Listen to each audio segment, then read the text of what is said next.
Uma geração que fez da arte o grande sentido de sua vivência. É a geração do Zelito Viana, e ele conta as experiências dessa geração com o cinema e com a literatura no livro Os Filmes e Eu. São crônicas, breves crônicas de uma experiência muito bem vivida e muito rica do ponto de vista artístico e cultural. Uma geração que mudou a face do Brasil e que o Zelito a conta de uma maneira lúdica, divertida e, claro, muito alegre.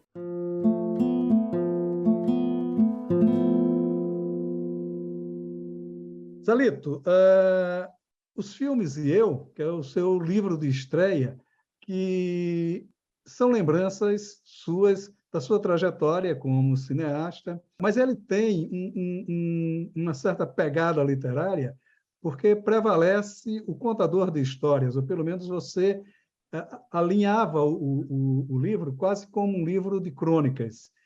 Foi essa a intenção? Como é que nasce o projeto do livro? Olha, as pessoas é que estão analisando assim. Eu dava muita entrevista sobre filme. As pessoas me perguntavam o que você quis fazer com isso, por que você está fazendo esse filme, o que esse filme representa para você, né? Qual é o ensinamento que você tem para tirar sobre esse filme, etc. E eu dava essas entrevistas e elas existiam, estavam publicadas e tal. Então, eu achei que aquilo ali poderia juntar num livro, né? E aí comecei a escrever uns 10 ou 15, uns 15 anos atrás. Eu comecei a juntar esse material, né? E escrever, e fui escrevendo e tal. Quando, de repente, eu fui assaltado pela quinta vez, né? Eu estava em casa e chegou um cara com um revólver na cabeça e tal, e me levou o computador que eu tinha, onde estavam lá cento e tantas páginas do livro. E eu fiquei desesperado, porque eu não tinha roteiro, né? O livro foi feito, era assim, sem roteiro, não tinha um pré-roteiro montado, né? Então, eu não sabia nem o que eu tinha escrito. Eu tinha escrito cento e tantas páginas, mas não sabia qual era, e tinha que escrever de novo. E aí fiquei danado, passei uns 4 ou 5 anos sem olhar para o livro.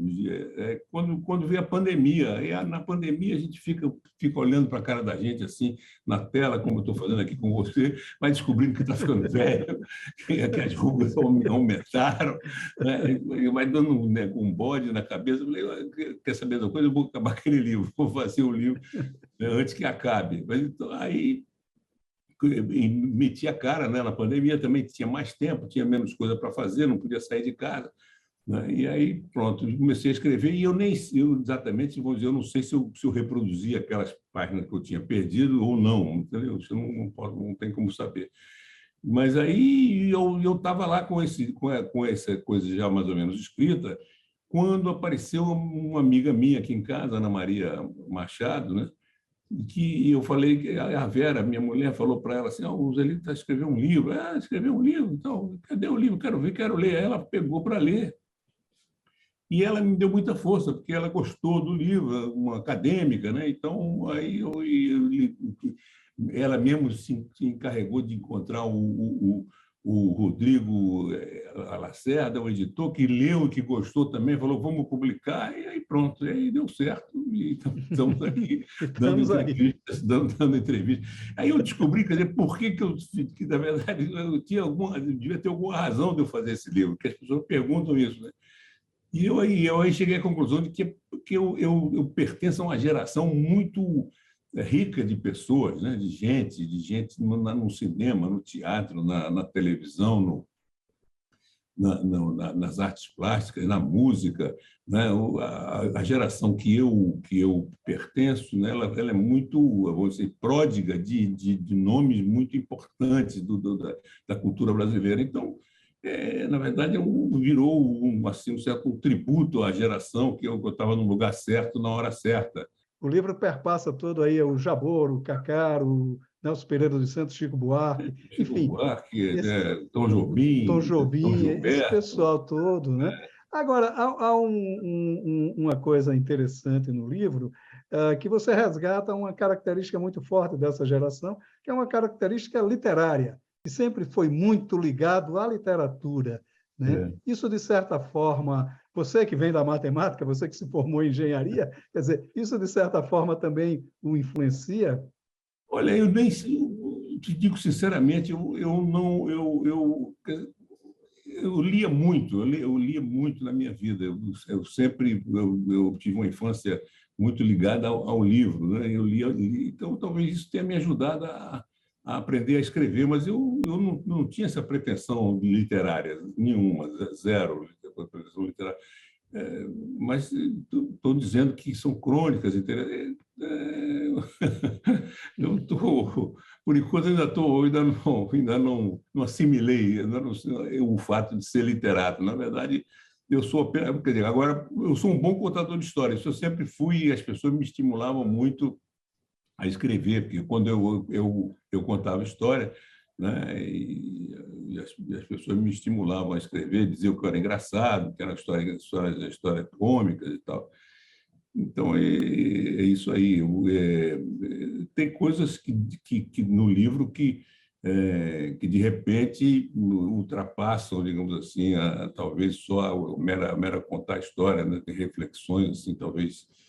Eu não sei, isso aí deixa para o pessoal julgar, né? Vocês aqui que são os críticos, as pessoas que. Né?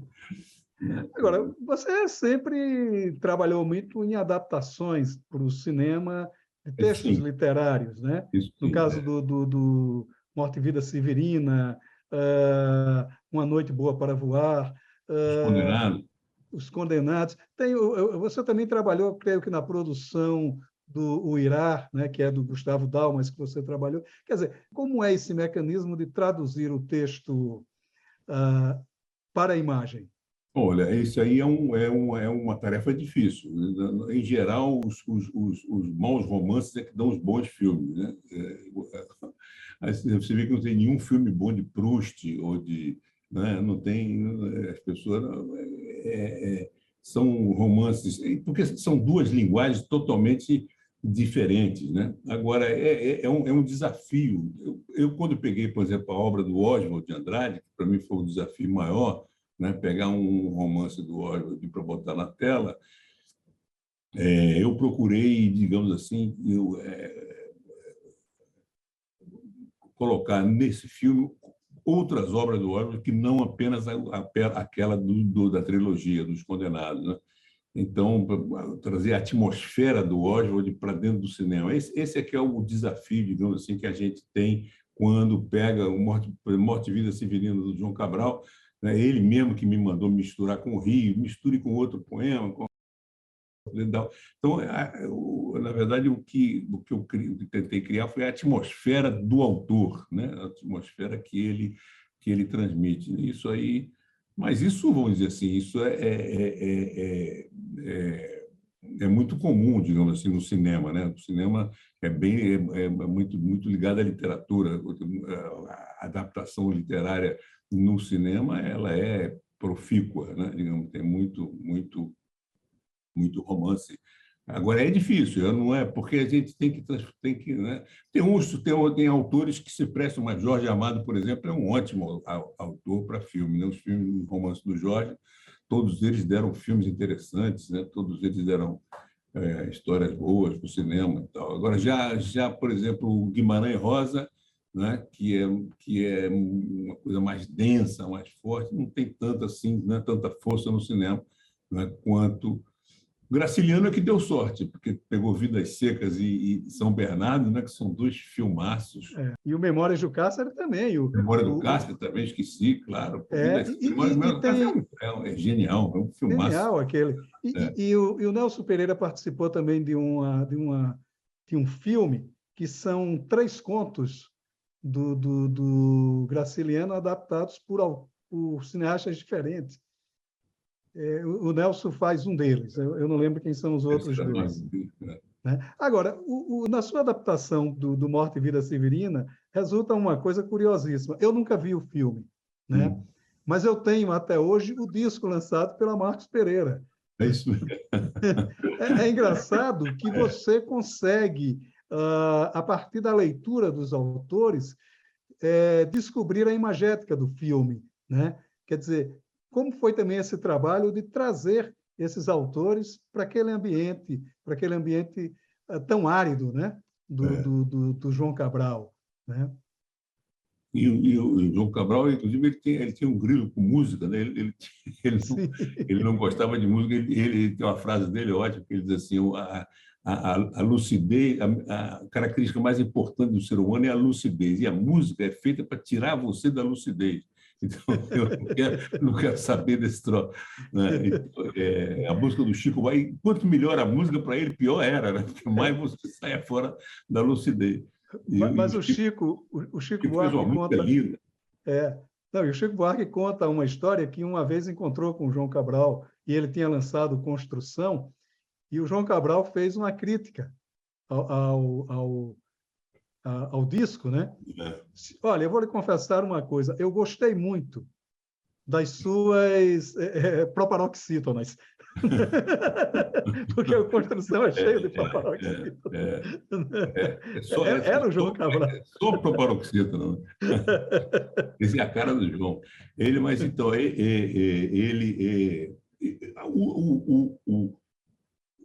a mistura do filme com o Rio é uma sugestão dele, né? Uma sugestão do João Cabral, né? Porque a trajetória do Rio é a mesma trajetória do Severino.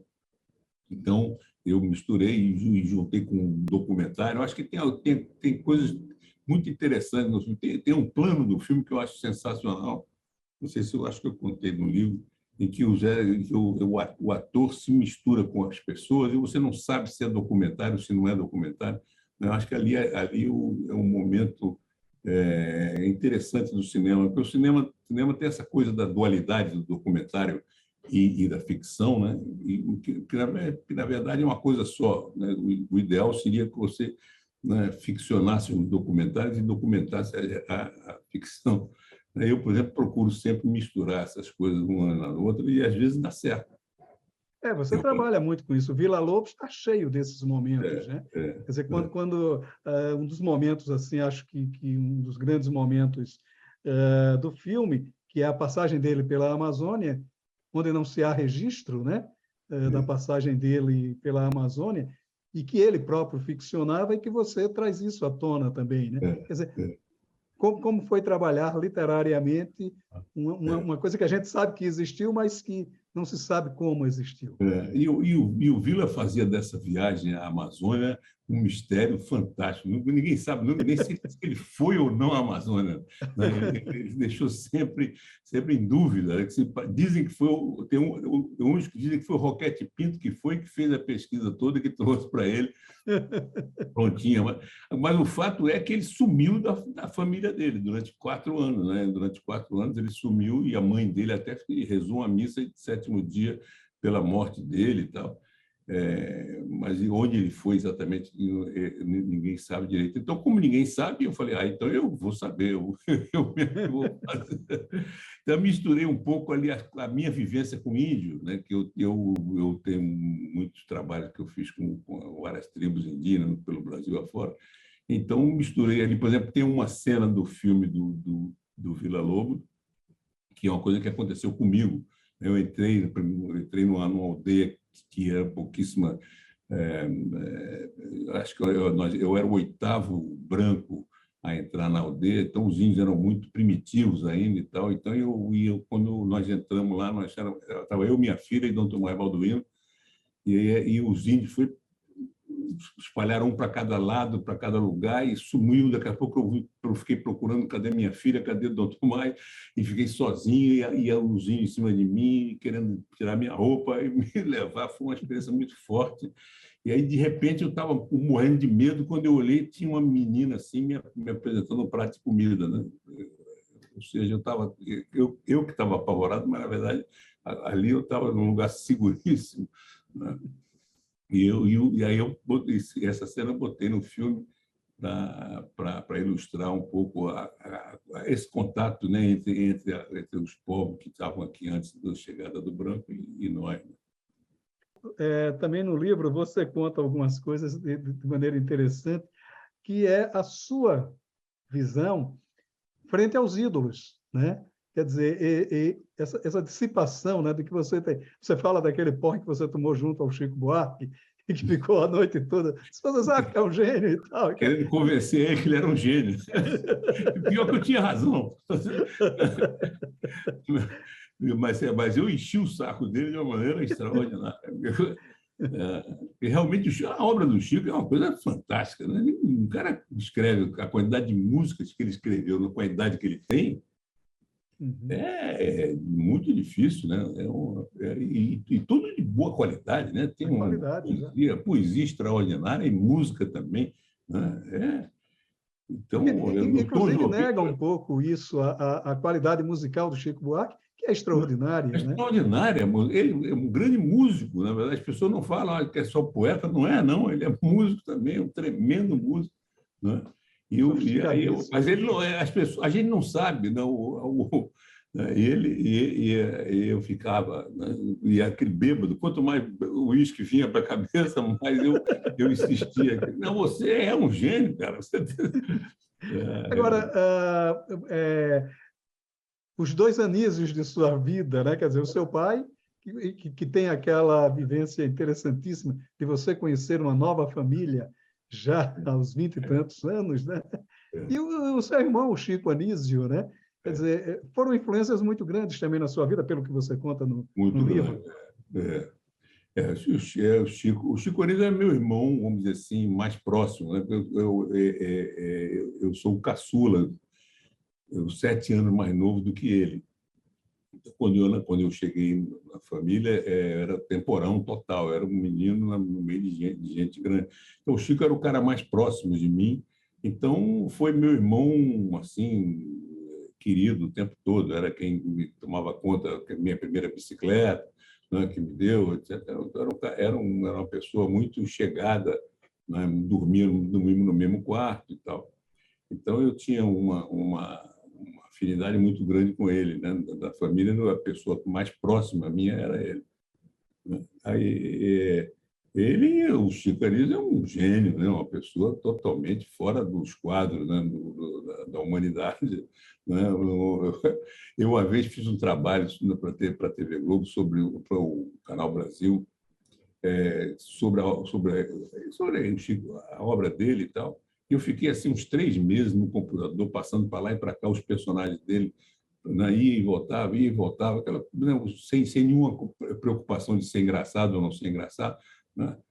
E aí eu cheguei à conclusão de que o negócio dele é impressionante, é que o olhar dos personagens é diferente um do outro. Né? O Coalhada é o Coalhada, o Popó é o Popó, né? O seu Limoeiro, o Coronel Limoeiro é o Coronel Limoeiro. É impressionante a capacidade que ele tem de se transformar. Né? Porque, por exemplo, o Jô fazia muito personagem, mas era sempre o Jô Soares fazendo um personagem. O Chico Anísio não, o Popó era o seu Popó, o Coalhada era o Coalhada. Uma cara, isso aí é uma coisa muito rara, né? Uma coisa.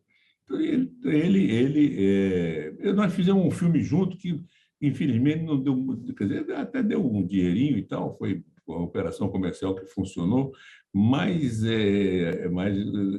poderia ser bem melhor, né? Eu não tive, na verdade, eu não tinha a dimensão de quem ele era naquele momento, entendeu? Então, mas é isso aí. Você narra isso, né? Que a proximidade acaba tirando essa visão mais isenta sua. Exatamente. Agora, há uma coisa interessante que você fala também em relação a isso, que parecia que havia algo de mediúnico quando ele incorporava esses personagens. Sem né? dúvida. Quer dizer, como é essa visão? Ele por exemplo, ele nunca deu uma entrevista, né, na vida, ele nunca deixou aparecer nem fotografia de nada enquanto ele se maquiava, né? Enquanto ele se transformava no personagem. Quando ele se transformava no personagem, ele virava o personagem e não falava mais como a pessoa. Quando ele incorporava o seu Popó, eu me lembro uma vez que eu dei uma bengala para ele, que não era a bengala do seu Popó, ele ficou louco, me deu uns poucos, como, que a bengala não é minha? Ele jogou a bengala no chão. Ele incorporava mesmo aquele cara e ele, inclusive, escrevia a biografia do cara, né? Tem tudo, sabe o time que torce, sabe onde nasceu, de quem era o pai, quem era a mãe. né? Então, ele tem uma página ou duas páginas. Um dia isso será publicado, com certeza, eu acho. Tem um filho dele que está...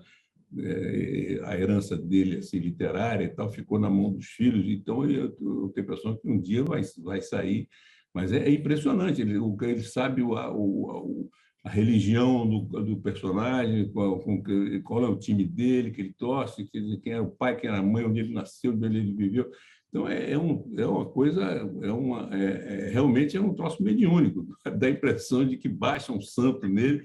Agora, isso desde garoto. Quando ele era menino, por exemplo, na minha casa aparecia, qualquer pessoa que aparecia lá em casa, ele imitava, ele saía fazendo igual, né? E as pessoas riam muito e tal. Ele tinha uma capacidade de... Ele começou a vida dele imitando locutor de rádio, né? Locutor do cinema, lembra aqueles locutores que tinham nos jornais cinematográficos? Né? Ele começou a vida dele. Ele era um imitador extraordinário. Né?